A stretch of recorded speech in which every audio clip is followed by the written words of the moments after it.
सर्वांना नमस्कार. श्री अर्चना या यूट्यूब चॅनलमध्ये मी अर्चना आपल्या सर्वांचं मनापासून स्वागत करते. धर्मरक्षणासाठी उगवलेला तेजस्वी अवतार, पराक्रम आणि तपश्चर्येची अद्भुत सांगड घालणारे भगवान परशुराम. वैशाख शुद्ध तृतीयाचा हा पवित्र दिवस भक्तासाठी अत्यंत मंगल मानला जातो. भगवान विष्णूचा 6वा अवतार असलेल्या परशुरामाने अन्यायाविरुद्ध उभे राहत धर्म संस्थापनेचा संदेश दिला. मात्र पितृभक्ती, गुरुसेवा आणि शौर्य यांचे तेजस्वी प्रतीक म्हणजे परशुराम. वैशाख शुद्ध तृतीया म्हणजेच अक्षय तृतीया, अक्षय पुण्याची ही पवित्र तिथी म्हणजेच भगवान परशुराम जयंती. या पवित्र परशुराम जयंतीच्या निमित्ताने आपण जाणून घेऊया या दिवसाचे धार्मिक महत्त्व, पूजा अर्चनेची योग्य पद्धत आणि या दिवशी केलेल्या उपासनेचे अक्षय फळ. हे कोणत्या पुराणात आहेत? विष्णू पुराणामध्ये भगवान परशुराम हे परशुरामाचे म्हणजे विष्णूचे 6वे अवतार म्हणून वर्णन केलेले आहे. भागवत पुराणामध्ये क्षत्रियाचा 21 वेळा संहार आणि पृथ्वी धर्मस्थापनेची कथा सांगितलेली आहे. ब्रह्मांड पुराणामध्ये परशुराम जन्म, परशु आणि परशु त्यांना शिव महादेवाने दिलेले त्यांची तपश्चर्या यांचं वर्णन केलेलं आहे. महाभारतामध्ये परशुराम हे भीष्म, द्रोण, कर्ण याचे गुरु म्हणून याचा उल्लेख केलेला आहे. या दिवशी आपण वैशाख शुद्ध तृतीया म्हणजेच अक्षय तृतीया या दिवशी परशुरामाचा जन्म झालेला आहे.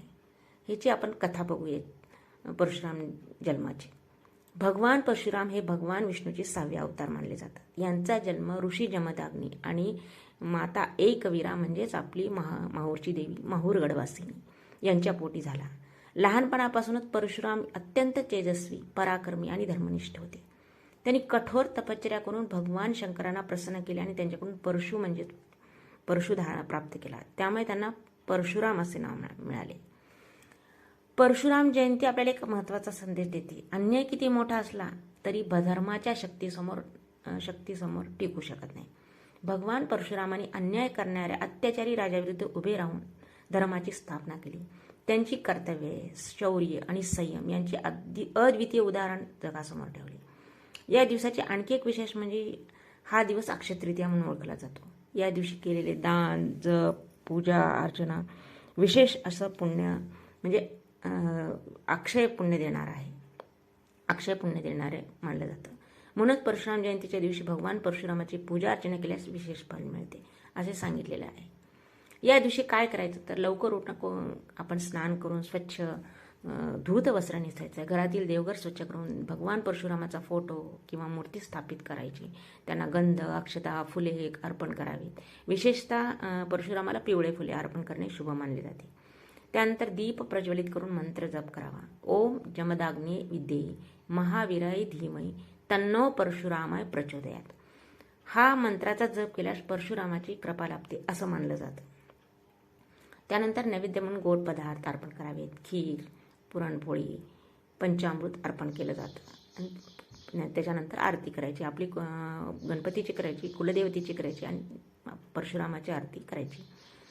परशुराम जयंतीच्या दिवशी दान करणे अत्यंत पुण्यकारक मानले जाते. या दिवशी अन्नदान, जलदान, वस्त्रदान किंवा गरजू लोकांना मदत करणे अत्यंत शुभ मानले जाते. विशेषतः पाण्याचे वाटप करणे अत्यंत पुण्याचा कार्य मानले जाते.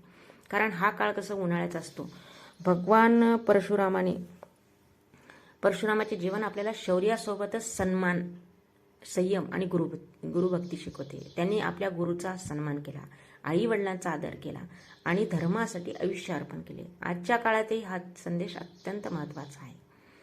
परशुराम जयंती आपल्याला सांगते की शक्ती असावी पण ती धर्मासाठी वापरली पाहिजे. कारण पराक्रम असावा पण त्यात अहंकार नसावा. ज्ञान असावं पण ते समाजाच्या कल्याणासाठी वापरलं पाहिजे. या दिवशी भगवान परशुरामाची कथा ऐकणे किंवा वाचन करणे अत्यंत शुभ मानले जाते. काही ठिकाणी परशुराम जयंतीला विशेष पूजा अर्चना, कीर्तन, धार्मिक कार्यक्रम आयोजित केले जातात. भक्त मोठ्या भक्तीने या दिवशी उपवास सुद्धा कोणी करतं. परशुराम जयंती हा दिवस आपल्या संस्कृती आणि जपण्याचा संदेश देते.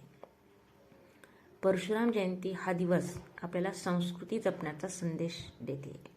आपली परंपरा, धर्म आणि संस्कार याचे महत्त्व या दिवसामुळे अधिक स्पष्ट होते. या दिवशी आपण भगवान परशुरामाकडे प्रार्थना केली की आपल्या जीवनात धैर्य, धर्म आणि सद्बुद्धी कायम राहते. भगवान परशुरामचे कृपा मिळाल्या जीवनातील अडचणी दूर होतात असं मानलं जातं. त्यांचं स्मरण केल्याने मनाला शक्ती मिळते आणि योग्य मार्गावर चालण्याची प्रेरणा सुद्धा मिळते. आता आपल्याला प्रश्न पडतो की परशुरामाच्या हातात परशु आहे, त्याची कथा काय आहे? तर भगवान परशुरामाच्या हातातील परशु म्हणजे दिव्य कुऱ्हाड अत्यंत महत्त्वाचा मानला. असे मानले जाते की ती कठोर तपश्चर्या केल्यानंतर भगवान शंकरांनी परशुरामांना हा दिव्य परशु दिला. त्या परशुच्या आसक्तीने त्यांनी अधर्माचा नाश करून धर्माची स्थापना केली. परशु हे फक्त शस्त्र नसून त्याचा अर्थ असा सांगितलेला जातो, अन्याचा नाश करणारी शक्ती, अहंकार नष्ट करण्याचं प्रतीक, धर्मरक्षणासाठी सज्ज असलेली ताकद, संयम आणि पराक्रम यांचं संतुलन. भगवान परशुरामाच्या हातातील परशु म्हणजे केवळ शस्त्र नव्हे, धर्म रक्षणाची दिव्य शक्ती. भगवान शंकरांनी दिलेल्या या परशुच्या सामर्थ्याने परशुरामाने अधर्माचा नाश करून न्यायाची स्थापना केली. म्हणूनच परशु हे धैर्य, संयम आणि धर्म संरक्षणाचे पवित्र प्रतीक मानले जाते. भगवान परशुरामाचं मूळ नाव परशुराम नव्हतं, राम होतं. भगवान शंकराच्या मिळालेल्या दिव्य परशु त्यांनी धारण केला आणि त्या परशुच्या नावावरून त्यांचं नाव परशुराम म्हणून ओळखलं जाऊ लागलं. त्यांच्या ह्याच्यामध्ये एक कथा पण सांगितली जाते. पुराणामध्ये वर्णन केलेलं आहे की भगवान परशुरामाने धर्मरक्षणासाठी 21 वेळा पृथ्वी निक्षेत्री केली. अन्याय करणाऱ्या अत्याचारी क्षत्रियांना पराभूत करून त्यांनी धर्माची पुनर्स्थापना केली. हा पराक्रम त्यांचा अद्वितीय शौर्याचा आणि धर्मनिष्ठेचा प्रतीक मानला जातो. भगवान परशुरामाने आयुष्यभर ब्रह्मचारीचं पालन केलं. त्यांनी विवाह न करता तपश्चर्या, गुरुसेवा आणि धर्मरक्षणासाठी संपूर्ण जीवन अर्पण केलं. म्हणूनच परशुराम हे ब्रह्मचारी अवतार म्हणून ओळखले जातात.